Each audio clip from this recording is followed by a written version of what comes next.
ওই লন্ডন থেকে এক নতুন মুফতি এসেছে, জানেন বোধহয় আপনারা। আমরা আশা করেছিলাম লন্ডন থেকে একজন জাতীয় নেতা দেশের মাটিতে আসার পর এই চাঁদাবাজি এবং রাহাজানিতে লিপ্ত গুন্ডা প্রকৃতির বিএনপি বোধহয় পরিবর্তন হবে, কথাবার্তা আচরণে বোধহয় বিএনপির একটা পরিবর্তন হবে। আমরা দুঃখের সাথে লক্ষ্য করলাম লন্ডন থেকে নেতা দেশে নামার পর বিএনপি পরিবর্তন হয় নাই, লন্ডনের নেতা নিজেই নতুন বিএনপি হয়ে গেছেন।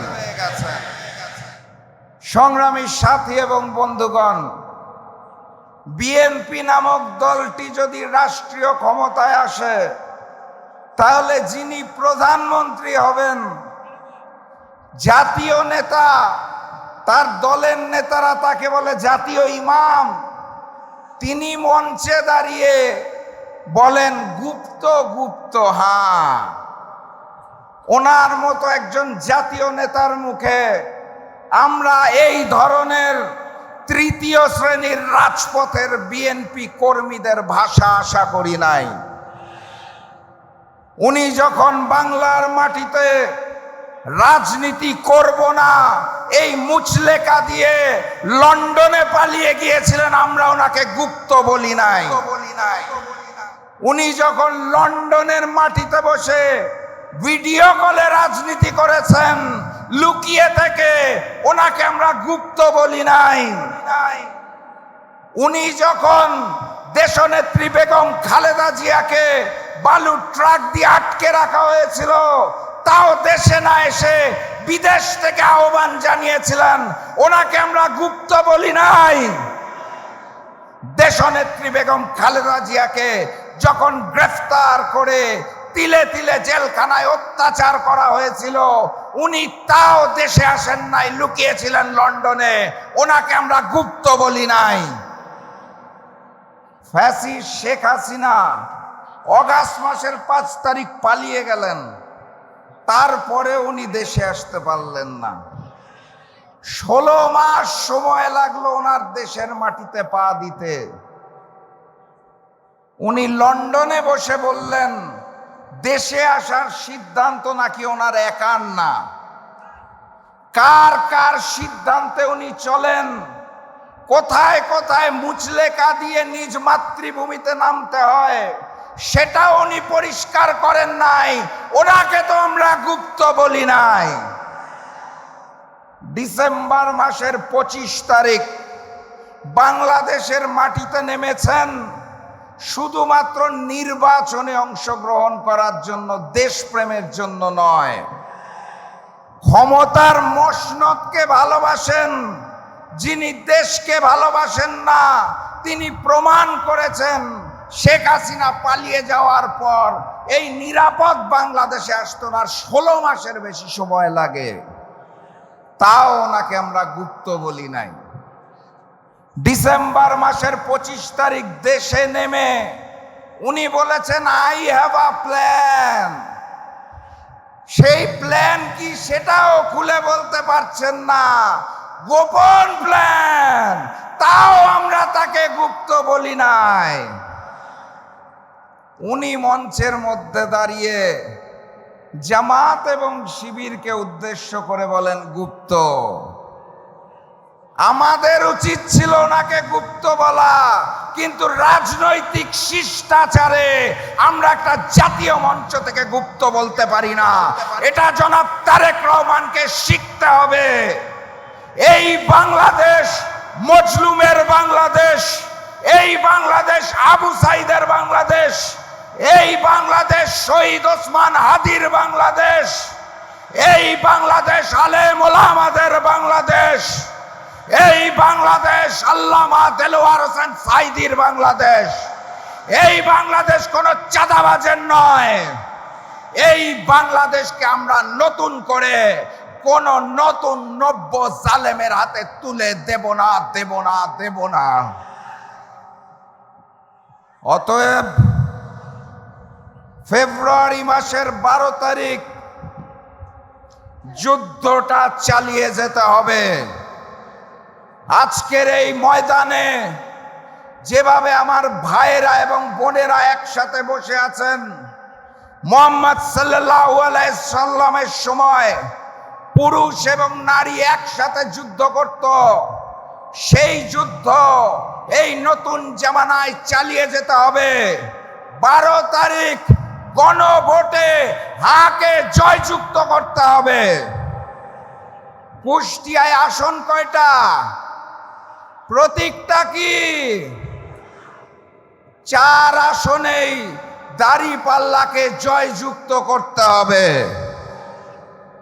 ফেব্রুয়ারি মাসের 12 তারিখ কুষ্টিয়ার 4টি আসনে দাঁড়িপাল্লাকে জয়যুক্ত করে আগামী দিনের প্রধানমন্ত্রী, মানবিক নেতা ডাক্তার শফিকুর রহমানকে কুষ্টিয়ার 4 আসন উপহার দিতে হবে। আপনারা কি তার জন্য প্রস্তুত আছেন? তাহলে আমি আর বক্তব্য দীর্ঘায়িত করব না, স্লোগান দিয়ে বিদায় নেব। যেই স্লোগান শুনে পুরাতন জালেমের বুক কাঁপতো, নতুন জালেমেরও বুক কাঁপে, ওই হিন্দুস্তানেরও বুক কাঁপে। সেই স্লোগান ধরুন, নারায়ে তাকবীর, নারায়ে তাকবীর, নারায়ে তাকবীর, আল্লাহু আকবার। আবারও দেখা হবে, আবারও কথা হবে ইনশাআল্লাহ। আমাদের মানবিক নেতা, আগামী দিনের প্রধানমন্ত্রী মঞ্চের খুব কাছাকাছি চলে এসেছেন। উনি আপনাদের জন্য দিক নির্দেশনা দিবেন। আমি শুধু সংক্ষেপে এটুকু বলে যেতে চাই, আমাদের মানবিক নেতাকে 11 দলের পক্ষ থেকে আমরা প্রধানমন্ত্রী করব বলে সর্বসম্মত জ্ঞাপন করেছি। আপনারা কি একমত আছেন? 151 আসন লাগবে কমপক্ষে। কুষ্টিয়ার 4টা আসনের 4টাই চাই 4-0 গোলে পরাজিত করব ইনশাআল্লাহ। প্রিয় সাথী এবং বন্ধুগণ, আমাদের নেতা, আমাদের রাহবার ডাক্তার শফিকুর রহমান ঘোষণা দিয়েছেন, ওই দুর্নীতিবাজ চাঁদাবাজদের হাতে আর দেশ দেওয়া হবে না। দেশ চালাবে ঐক্যবদ্ধ বাংলাদেশ। আমরা যেই 11টি দল একত্রিত হয়েছি, এই দল মিলেই গঠিত হয়েছে ঐক্যবদ্ধ বাংলাদেশ। আমরাই বাংলাদেশ, আমরাই গড়ে তুলব আগামীর বাংলাদেশ।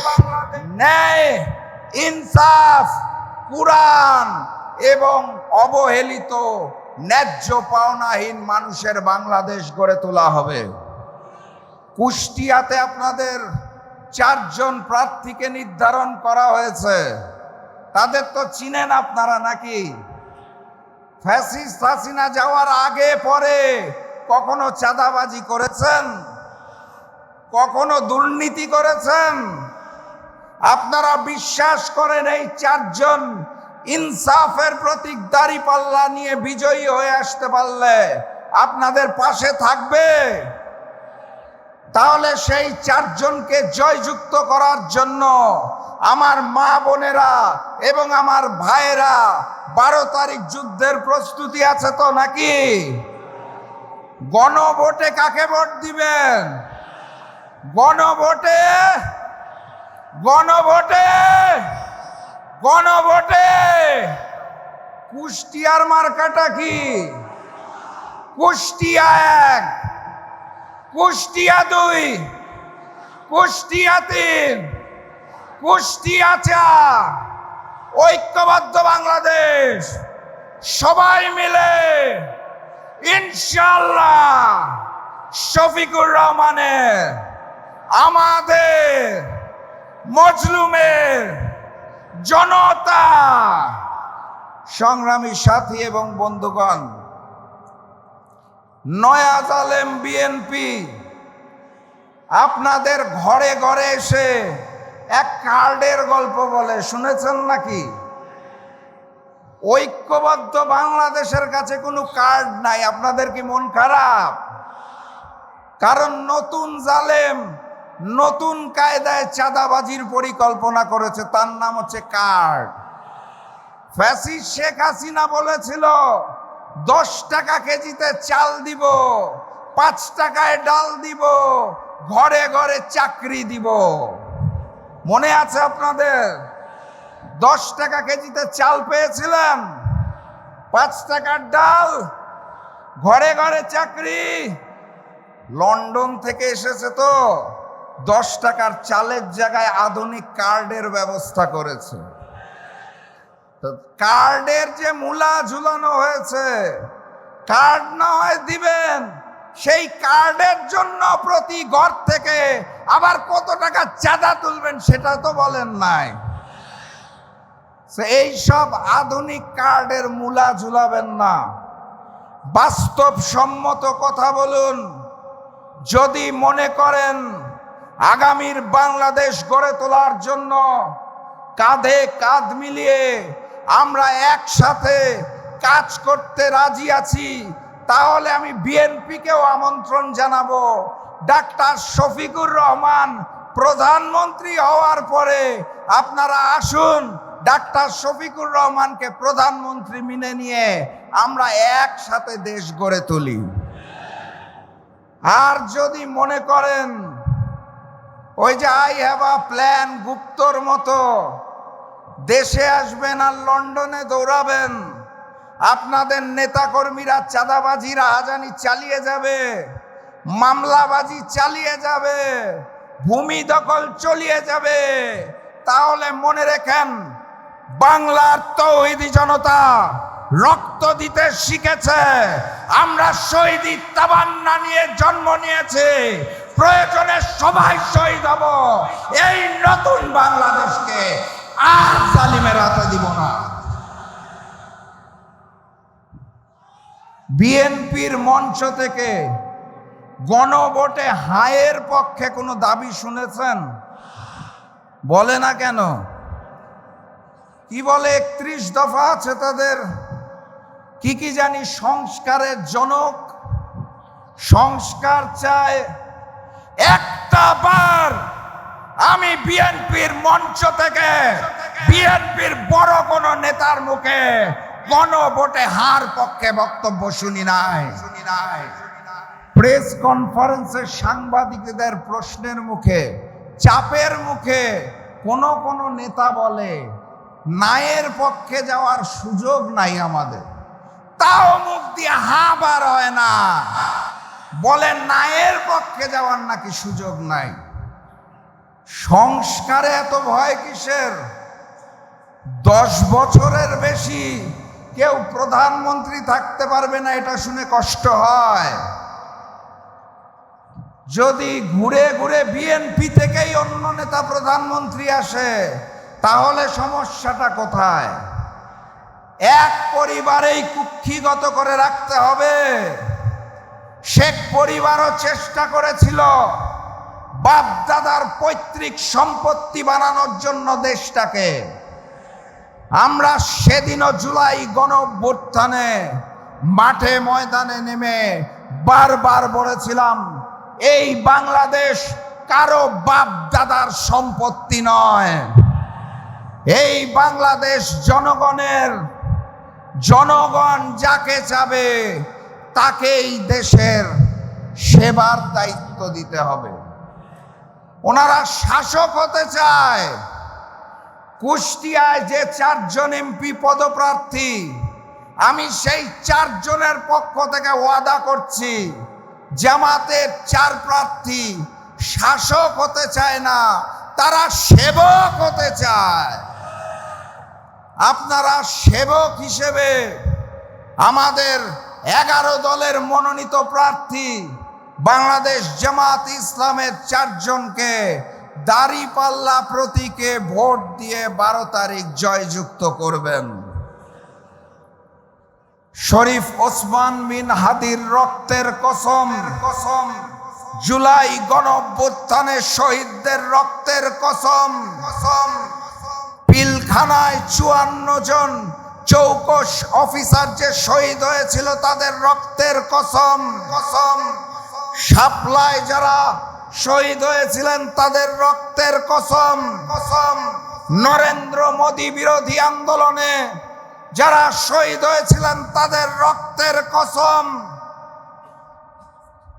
আমরা কারো রক্তকে বৃথা যেতে দেব না। ইনশাআল্লাহ, ইনশাআল্লাহ।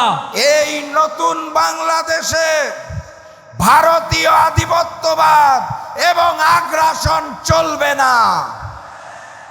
মানবিক নেতা ডাক্তার শফিকুর রহমান রংপুরের সমাবেশে স্পষ্ট ভাষায় ঘোষণা দিয়েছেন, আমরা যদি দায়িত্ব পাই সর্বপ্রথম তিস্তা প্রকল্প চালু করা হবে। অতএব সীমান্তের ওপারে বসে দাদাবাবু যারা চিন্তিত হয়ে পড়েছেন তাদেরকে বলে দিতে চাই, ঐক্যবদ্ধ বাংলাদেশ এক আল্লাহ ছাড়া কারো সামনে মাথা নত করবে না। পার্শ্ববর্তী রাষ্ট্র থেকে বন্ধুত্বপূর্ণ সম্পর্ক করুন। যদি প্রভু হতে চান তাহলে হাসিনার মতো মাথা পেতে নেব না। আর নতুন জালেম যারা লন্ডন থেকে আসার সময় দিল্লিতে মুচলেকা দিয়ে দেশে এসেছেন তাদের মতো মাথা পেতে নেব না। বাংলাদেশের তৌহিদি জনতা কারো রক্তচক্ষুকে ভয় পায় না। বাংলাদেশের তৌহিদি জনতা, ঐক্যবদ্ধ বাংলাদেশের নেতৃবৃন্দ মাথা নত করলে শুধুমাত্র আল্লাহর সামনে মাথা নত করে। জমিনটা কার? আপনাদের মালিক কারা? আমার মালিককে। আইন কার? কার আইনে দেশ চলবে? অনেক দল ভুল বুঝাতে চায় আমিরে জামাত নাকি শরিয়া আইন মানা করেছে। এই প্রসঙ্গটা ক্লিয়ার হতে হবে। ডাক্তার শফিকুর রহমান স্পষ্ট ভাষায় জানিয়েছেন, সেটা হচ্ছে ভোটের মাধ্যমে যেই গণতন্ত্র আসে, যেই গণতান্ত্রিক সরকার আসে, সেই সরকারের প্রধান হিসেবে, প্রধানমন্ত্রী হিসেবে ওনার দায়িত্ব পর্যায়ক্রমে দেশকে শরিয়া আইনে নিয়ে আসা। একদিনে সম্ভব? উনি পুরা বাংলাদেশকে নতুন করে গড়ে তোলার জন্য মাত্র 5টা বছর সময় চেয়েছে। ওই 71 থেকে 26 পর্যন্ত বহু নেতা দেখেছি, বহু দল দেখেছি, বহু সরকার দেখেছি। এবার ঐক্যবদ্ধ বাংলাদেশকে দেখতে চাই। এবার দাঁড়িপাল্লার বিজয়কে দেখতে চাই। এবার ডাক্তার শফিকুর রহমানকে দেখতে চাই।